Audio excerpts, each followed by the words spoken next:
Welcome back. Now more from Utopia. A few months later in Mill Creek Canyon, Mike and his crew, with the help of Utah's Trout Unlimited, the U.S. Forest Service, and many others, are busy again. This time, the reasons for restocking have less to do with fishing and more to do with restoring an historic system.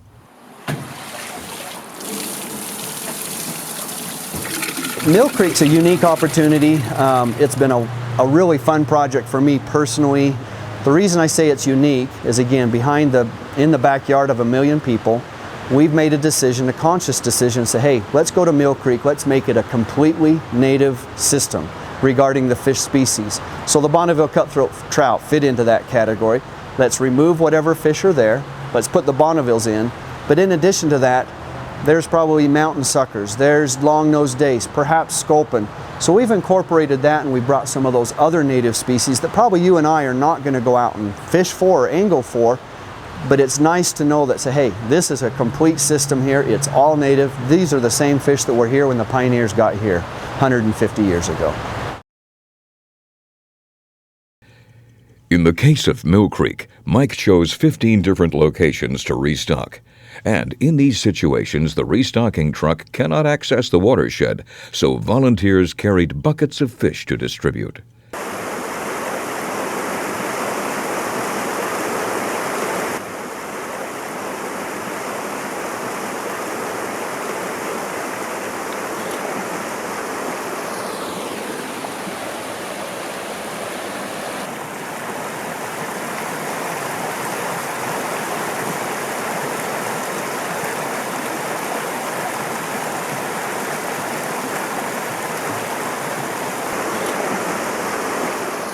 Maybe the most rewarding part of the restocking efforts is the potential for the smile of a child as they land their first fish, or the family outing on the reservoir with lines in the water. For this, we travel to Jordanelle Reservoir, less than an hour's drive from Salt Lake City.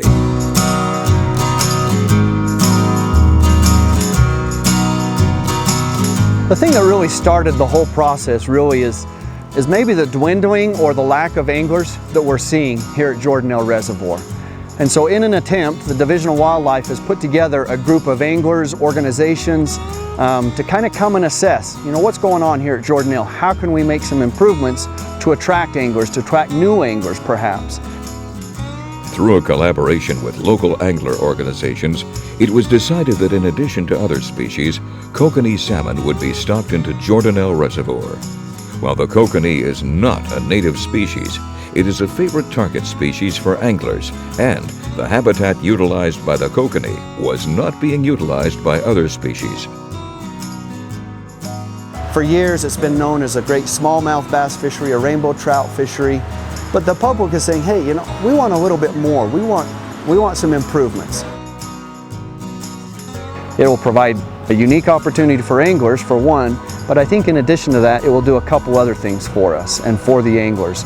One is in the fall, when those fish are about 3 to 4 years old, they'll run up the river to spawn, all colored up, all red, provide a really neat opportunity for the public, not just anglers, but the public in general, to come up on these bridges here at the Rock Cliff area of Jordanelle State Park, look at these fish, watch the process take place, if you will. One other thing that might be a benefit is the completion of that life cycle. Once those fish spawn, they actually die. And the nutrients, the fish, they'll actually float back down into Jordanelle Reservoir, helping the system in general. That's been one of the problems that we felt we were kind of up against, is maybe there's just not enough productivity, there's not enough bugs, there's not enough things to support the various different fish species that are there.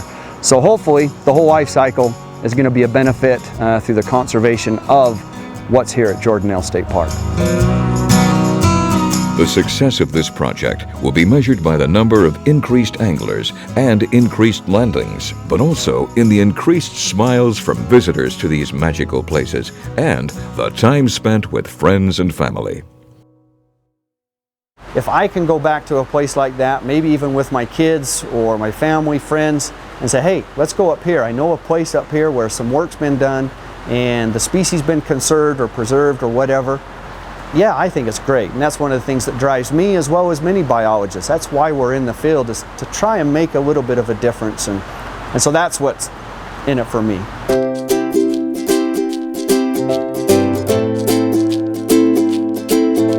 And what's in it for Mike Slater and the other dedicated folks of the Utah Department of Wildlife Resources is the best reason for it all.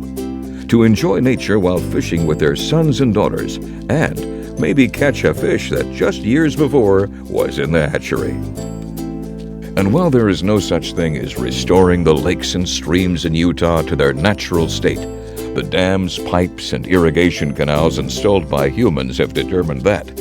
There is no going back to when only native fish lived in Utah waters and when fisheries management was not needed. But a new ecological equilibrium created through efforts like these is establishing stability and structure to these new environments. Since there is no going back, the best way forward seems to have been considered, studied, and is currently being implemented in this place we call Utopia.